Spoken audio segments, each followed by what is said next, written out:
diet rendah karbo atau tanpa karbo itu ada rentan resiko kena konstipasi alias sembelit. Oh, oke. Nah, kalau dia udah punya wasir, kalau dia sembelit kan wasirnya akan tambah parah gitu. Oh, Jadi betul. untuk orang-orang yang seperti ini agak hati-hati.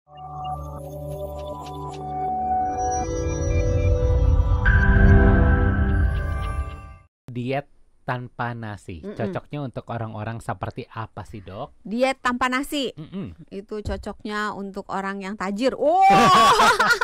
Karena protein harga tinggi ya. Ya, karena protein itu harganya tinggi. Apalagi gitu. kalau yang lagi nge-gym kan, makan dada ayam bisa berapa biji kan? Iya kan? Nah, Iya kan? gitu. Enggak ini bercanda. Jadi diet tanpa nasi apa tanpa karbohidrat nih? Dua-duanya deh. Kalau Tanpa nasi dan kan tanpa sebenarnya karbohidrat. Kalau diganti kentang, diganti ubi kan Sama aja ya. Oke, gitu artinya kan. tanpa Berarti karbohidrat. tanpa karbo ya. Diet tanpa karbo itu bagus untuk orang-orang yang ingin menurunkan berat badan, bagus untuk orang-orang yang ingin mengendalikan gula darah, bagus untuk orang-orang yang ingin menurunkan trigliserida, yang misalnya kan biasanya kalau kolesterol dicek gitu, salah satu komponennya trigliserida. Kalau itu meningkat, diet tanpa karbohidrat bisa membantu menurunkan kadar si trigliseridanya, termasuk orang yang darah tinggi. Itu juga bagus karena si diet tanpa karbohidrat bisa membantu penurunan berat badan. Berat badan menurun itu bisa membantu penurunan tekanan darah, pengendalian tekanan darah jadi lebih baik gitu. Oke, jadi kayaknya Hans harus coba deh ya, biar enggak tekanan darah tinggi ya. Oh, kalau itu ini ganti teman kerja aja gimana? Ganti mindset itu lebih tepat gitu kan.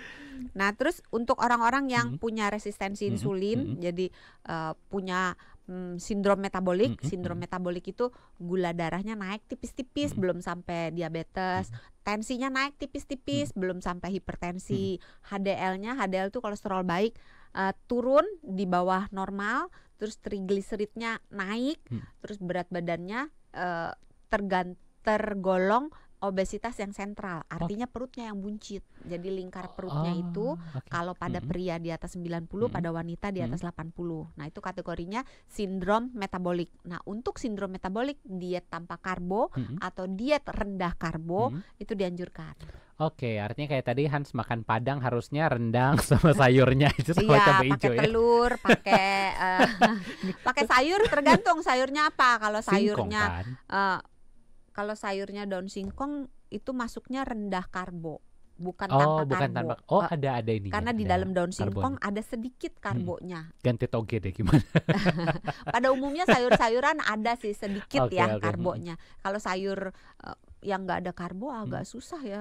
Nah, tapi itu bumbu-bumbu, Dok. Ini juga Indonesia kan makanan yang sangat kental dengan bumbunya. Ini kayak tadi Hans makan Bumbu rendang. Boleh, nggak ada karbonya artinya ya, aman ya. Biasanya kayak mungkin bawang gini ya, kalau atau semur ada karbonya kan. Kalau semur kan pakai gula Jawa, kalau nggak salah, mohon maaf nggak bisa masak gitu.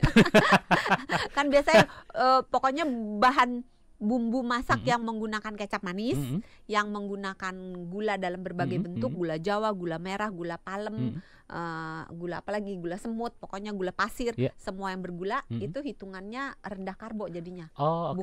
Bukan tanpa karbo ya. Tanpa karbo karena termasuk gula gitu. Jadi kalau tanpa karbo, gula dihitung sebagai karbo. Oke, Dok, ini apakah ada profil khusus orang-orang yang memang mau tidak mau dianjurkan harus diet rendah karbo ini? Gitu. Bukan rendah, yang tanpa karbo. Biasanya dianjurkan buat pasien-pasien epilepsi, buat pasien-pasien yang ada autoimun. Tapi ini sebaiknya diet-diet yang tanpa karbo atau rendah karbo itu dikonsultasikan dulu ke dokter ahli gizi. Karena balik lagi tiap orang punya kebutuhan beda-beda karena ya. harus cek dulu, misalnya nih, diet rendah karbo atau tanpa karbo itu ada rentan resiko kena konstipasi alias sembelit.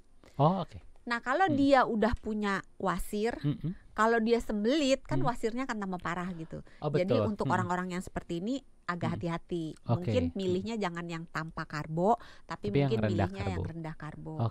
Atau orang-orang yang punya gangguan tidur misalnya, karena diet yang tanpa karbo itu bisa pada awal-awal terutama menimbulkan insomnia, susah tidur. Walaupun nggak semua ya, karena bahan makanan yang ada di dalam golongan karbohidrat itu mengandung nggak cuma karbo juga, tapi ada vitaminnya, ada mineralnya, ada antioksidannya. Nah, vitamin, mineral, antioksidan ini dibutuhkan untuk menjaga keseimbangan hormon melatonin di dalam tubuh orang itu, yang ujung-ujungnya memicu tidur atau mempersulit tidur. Oh, oke. Mungkin itu kunci kalau yang insomnia, banyak-banyak makan karbo ya. Biar gampang tidur. Enggak juga ya? Bisa ada beberapa jenis karbo, terutama yang tinggi triptofan, itu boleh dikonsumsi kalau kita misalnya susah tidur. Misalnya susu putih, kiwi, pisang, itu bisa membantu orang untuk tidur. Jadi lebih gampang ya. Oke, tadi kita udah ngomongin soal orang-orang mana nih yang memang dianjurkan untuk bisa mengikuti diet tanpa karbo atau rendah karbo ini. Tapi ada nggak sih dok bahayanya nih orang-orang yang justru nggak boleh nih untuk melakukan diet tanpa karbo atau rendah karbo ini? Mungkin orang-orang yang mengalami gangguan mineral, gangguan elektrolit, orang-orang yang punya defisiensi atau kekurangan vitamin itu, atau itu tadi nggak boleh sembelit, misalnya dia punya wasir gitu ya, itu memang sebaiknya, bukan nggak boleh sih, konsultasi dulu. Orang yang punya gangguan ginjal, orang yang punya gangguan hati, sebaiknya konsultasi dulu, karena untuk memetabolisme makanan tanpa kehadiran karbohidrat itu agak sulit. Dan untuk memetabolisme protein dan lemak dibutuhkan beberapa konsekuensi, termasuk ujung-ujungnya beberapa mineral akan menurun untuk kompensasi tubuh mengolah protein dan lemak ini. Termasuk salah satunya itu tadi elektrolit kita. Gitu ya. Jadi nanti bisa natriumnya, kaliumnya, kalsiumnya terbuang dari tubuh, sehingga kita kemungkinan terjadi gangguan mineral. Terus di dalam bahan makanan karbohidrat kan banyak vitamin, ada vitamin B, vitamin C. Kalau kita badannya kurang, kita dietnya tanpa karbo, akan berpotensi jatuh ke makin kurang lagi. Jadi butuh suplemen tambahan. Iya, suplemen tambahan. Nih dok, sebelum kita ke pertanyaan dari sahabat Sonora, dulu Hans pernah katanya kurang elektrolit. Waktu itu nyebabin kejang, benar gak sih? Kalau bisa ya? Bisa. Oh, bisa nyampe sana. Makanya harus dikonsultasikan balik lagi gitu. Diet ini dikenali tanda-tandanya. Kalau misalnya udah biasanya nih kalau udah terjadi gangguan mineral, orangnya tuh rasa kayak kembung, bengkak gitu, atau malah terjadi kayak dehidrasi, atau kram, sering kram otot, sakit kepala, terus biasanya mulutnya bau. Itu jadi ciri-cirinya ya. Untuk bisa waspada kira-kira dietnya harus diambil atau enggak, terutama yang tanpa atau rendah karbo ini. Kita ke penanya dulu boleh ya dok San ya? Ini sudah ada satu penanya, tapi karena di sini tidak bisa dibuka, kita tanya ke kakak operator. Ada kakak Jose, selamat malam. Boleh dong pertanyaannya dibacakan? Membacakan pertanyaan dari netizen. Ini dari Hani66. Oke, selamat malam Hani66. Pertanyaannya, dok, apa betul saya makan pagi terus sama cemilan sampai 3 sore? 3 sorenya saya sudah stop makan. Apa itu bagus? Intermittent fasting artinya dok ya ini ya? Iya. Terima kasih pertanyaannya Mbak Hani 66. Ini pertanyaan yang menarik. Ada satu lagi katanya dok. Ada satu lagi dok. Boleh dicatat dulu ya. Dari Eka Fikri. Dok, aku dulu diet berhasil disertai olahraga juga. Lalu tidak meneruskan lagi diet dan olahraga. Kenapa berat badan malah lebih melar dari sebelum diet? Waduh, udah nih. 2 nih ya. Udah 2. Kita satu dulu dari kita Hani. Hani 66 dulu ya. Ini pola makan dari sarapan sampai jam 3 sore, habis itu nggak makan apa-apa lagi, bisa dikategorikan sebagai intermittent fasting. Apabila